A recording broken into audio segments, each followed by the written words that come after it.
Unang balita, usa ka maayong sugod sa tuig 2026 ang misugat kanato pamilyang Danawanon sa dihang opisyal nang giablihan kagahapon Enero 8 sa Jollibee Group ang pinakadako nila nga food commissary sa Visayas dinhi sa Danao City.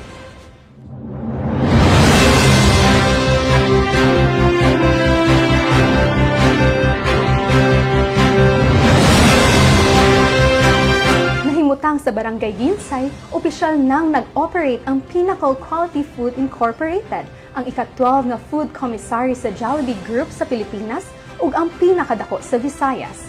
Usa ka dakong puhunan nga nagpalig-on sa papel sa dakbayan isip sentro sa food manufacturing ug supply chain sa rehiyon.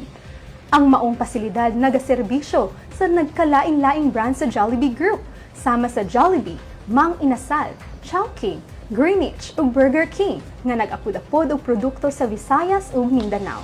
Lakip sa mga misalmot sa pag-abli niini sila Cebu People's Governor Pamela Baricuatro, DTI Secretary Maria Cristina Roque, Cebu Provincial Administrator Attorney Ace Durano, Danao City Mayor Ramonito Durano III, Vice Mayor Ivy Durano, former Danao City Mayor Mix Durano ug mga top executives sa Jollibee Group.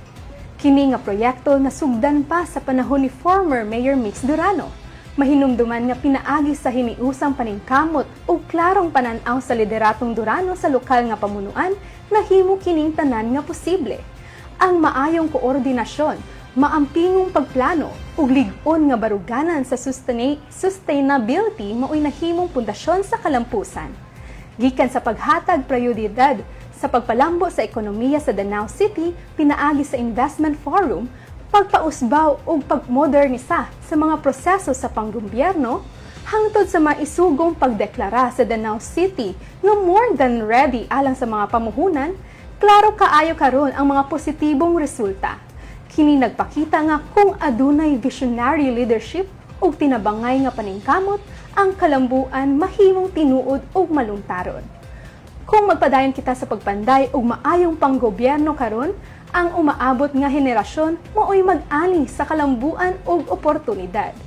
Karong fully operational na, ang komisaryo nakamugna og 451 katrabaho, diin 63% sa mga empleyado gikan mismo sa Danao City. Padayon usab ang hiring sa maong kumpanya o sa mga interesado nga motrabaho dinhi, di ay hiring nga ipahigayon ang Pinnacle Quality Foods Inc. Commissary Plant sunod semana, January 16, alas 8 sa buntag hangtod alas 3 sa hapon. Nahimutang kining food commissary sa Barangay Ginsay. Nangita sila og Human Resource Business Partner Manager, Quality Assurance Manager, Assistant Manufacturing Manager, Assistant Engineering Manager, Assistant Site Logistics Manager, Quality Assistance Analyst, ug Manufacturing Technician. Apply na, ayaw kalimot sa January 16. Sa maayong pagdumala, daog gyud fermi ang katawhan.